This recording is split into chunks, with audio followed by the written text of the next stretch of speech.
You already know something is wrong. You have known for a while. You just have not had the language for it.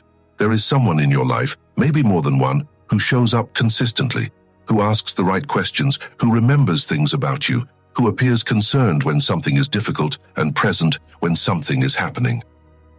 And still, something feels off. Not wrong in the dramatic sense.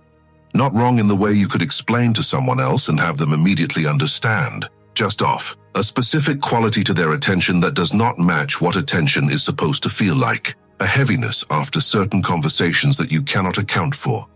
A sense of having been engaged with, rather than connected to. A feeling you would almost call loneliness, except that you are not alone. Carl Jung spent decades studying this specific quality of human interaction. The difference between the person who holds you and the person who watches you, and what he discovered about why people study other people, why they orbit certain lives with such consistent interest while never actually investing in them, is the most useful psychological map you will ever have for understanding who is actually in your corner and who is simply keeping you in their field of vision.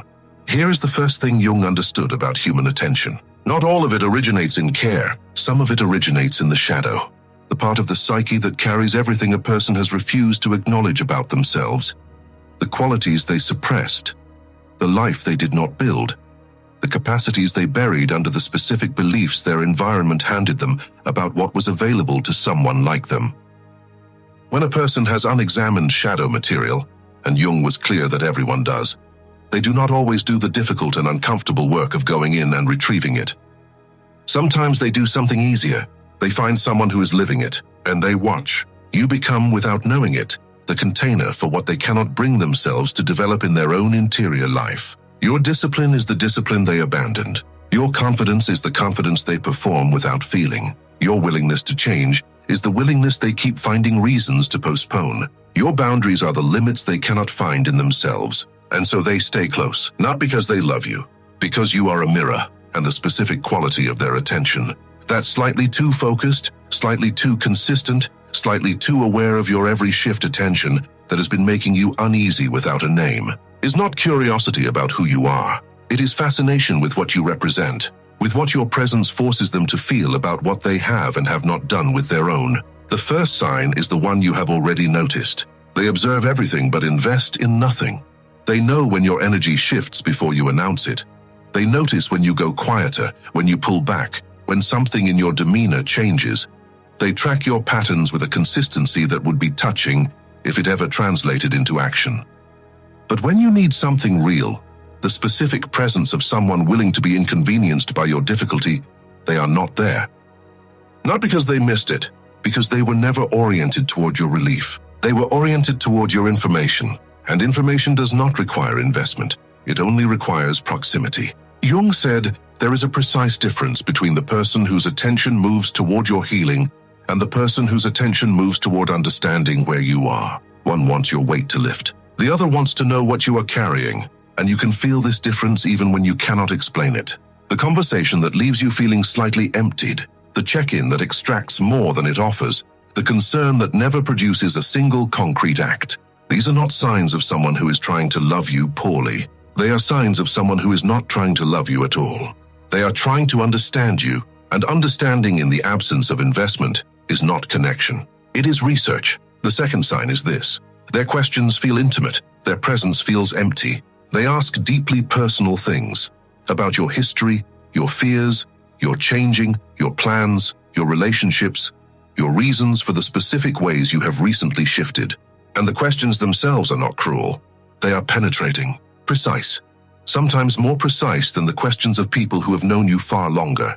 But after these conversations, you feel something that genuine intimacy does not produce. You feel scanned, as though something was extracted without anything being offered in return, as though the conversation moved in one direction with an efficiency that genuine dialogue does not have. Jung called this the projective interview, the unconscious practice of questioning someone else about the specific interior qualities you cannot access in yourself. The person asking about your confidence is often not curious about your experience of confidence. They are trying to understand how someone produces it from the inside, because they cannot find theirs. The person who asks why you stopped explaining yourself is not simply curious about your communication style. They are trying to decode a self-possession they cannot manufacture in themselves, and the specific focus of their questions, the way they consistently orbit the exact qualities that you have developed and they have not, is the tell. Care is mutual, research is directional. The third sign takes longer to see. They encourage you just enough to keep you visible. They say the right things, small celebrations of your progress, quiet acknowledgement of your gifts, the specific language of someone who is on your side. But the encouragement never becomes action. They will not open a door for you. They will not stand beside you when it costs something. They will not protect your name in a room you are not in. They will not amplify what you are building when you are absent. And if you watch carefully, you will notice that their encouragement operates at a specific ceiling, just high enough to keep you expressing yourself, just enough to maintain your trust, just enough to keep you unfolding in their vicinity, but never enough to actually accelerate your becoming, because your full emergence creates a problem for them, not consciously. Jung was precise about this. The person who encourages you without empowering you is not usually running a deliberate strategy. They are operating from a deeply unconscious place where your full emergence would force them into direct confrontation with everything they have been postponing about their own. Your discipline exposes their avoidance. Your confidence illuminates their performance. Your growth asks a question of their stagnation that they are not ready to answer. So they keep you visible but not undeniable, close enough to observe, far enough from their full support to remain manageable. The fourth sign is the one that finally makes everything clear. Watch what happens when you change your pattern, when you stop being predictable, when you reply more slowly, when you become less available, when you stop narrating your interior life, when you pull back the access without explanation. That is when the watcher reveals themselves. Suddenly they are checking in. Suddenly they are concerned. Suddenly they want to know what happened and whether you are okay and whether something has changed between you. But notice what specifically activated them. It was not your suffering that woke them up. It was your illegibility. When you were in pain and transparent and readable, they were comfortable. They knew where you were. They could orient around you. When you became less visible, when the map they had built of you stopped matching your behavior, when they could no longer predict your next move, that is when they became activated, because the comfort they were drawing from your life was never about your well-being. It was about their orientation. Your predictability gave them a reference point. Your silence removes it, and the person who is genuinely supporting you does not become more interested when you become more private. The person who was watching you does. The fifth sign is the one that carries the most specific pain. They remember your weak moments more vividly than your growth. They have an almost sacred memory for when you were at your lowest, for when you needed them, for when you were confused and uncertain and not yet who you are now, but the person you have become catches them off guard. Your discipline surprises them. Your boundaries feel different to them than they should. Your calm, they suggest quietly, might not be the whole story. Jung called this the fixation on the anterior self, the unconscious need to maintain the image of you that served their ego, because the version of you that struggled gave them something. It gave them proximity to your wound, and proximity to someone's wound can become a source of identity for people who have not developed one of their own. The old you needed them in specific ways. The new you does not need them the same way, and rather than celebrate this, they quietly resist it, through the specific tone that says, let's not pretend you are above all of this now, through the careful memory that is always available to remind you of who you were before, through the implicit suggestion that your current self is temporary or performed, or not quite as solid as you believe. This is not support. This is someone managing their own psychological comfort by keeping you attached to the version of yourself that made their presence feel necessary. The sixth sign is the most practical. They share your information without sharing your burden. You begin to notice a strange social residue. People know things about you that you did not tell them directly. The specific contents of conversations you had in private begin arriving back at you through different channels. Your vulnerability, which you extended in trust, seems to have traveled.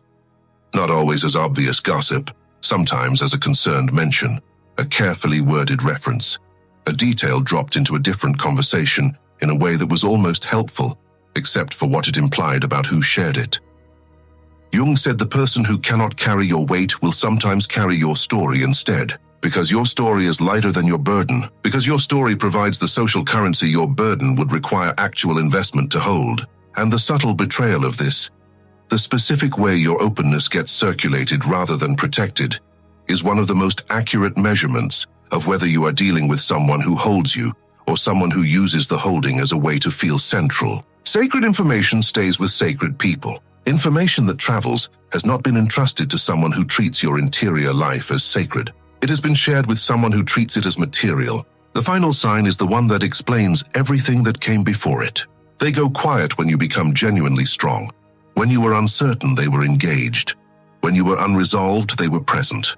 When you needed guidance, they had plenty to offer. But when you actually arrive, when the confusion clears and the strength consolidates, and you no longer need them to interpret you to yourself, the quality of their presence changes, not dramatically, a gradual withdrawal, a vagueness where there was previously a tension, a cooling that you cannot account for by anything you have done. And Jung would say you can account for it by something you have become. You became legible to yourself, and the person whose connection to you was organized. Around your illegibility no longer has a role. The watcher needs something to watch. The analyst needs something to decode. The supporter of your wound needs a wound to support. When you become genuinely whole, not performed wholeness, actual wholeness, you remove the specific material their proximity to you was consuming, and they withdraw without explanation, because the explanation would require them to acknowledge something. They are not able to acknowledge that they were never there for your flourishing. They were there for the specific comfort your unresolvedness provided. Jung said something about this that I want you to carry past the end of this video. He said that what disturbs us in others is almost always what remains unexamined in ourselves. The person studying you is not fascinated by you. They are fascinated by what your presence forces them to feel about what they have refused to look at in their own interior life. You are not their person. You are their mirror. And once you understand this, you stop explaining yourself to people whose curiosity is not oriented toward your well-being. You stop sharing your interior life with people who treat it as currency rather than as something sacred. You stop extending the access that produces the specific emptiness of being with someone who knows a great deal about you and contributes almost nothing to you. Not with drama, not with confrontation, not with a conversation designed to produce the acknowledgement that is not coming.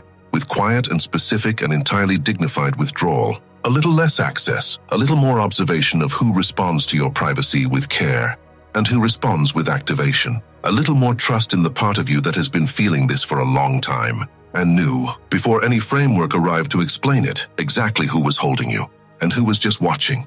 If this named the specific feeling you have been carrying about someone in your life, that slightly wrong quality to attention that you could not previously explain, that naming is the beginning of something. Not anger, not drama, accuracy. And accuracy is what finally allows you to stop giving sacred access to people who were only ever casual observers. Share this with the person in your life who has been feeling this without having the words. They need to know the difference between being loved and being studied. It changes everything about who you let in. And subscribe, because what comes next goes even deeper into how Jung explained the specific people we attract and why.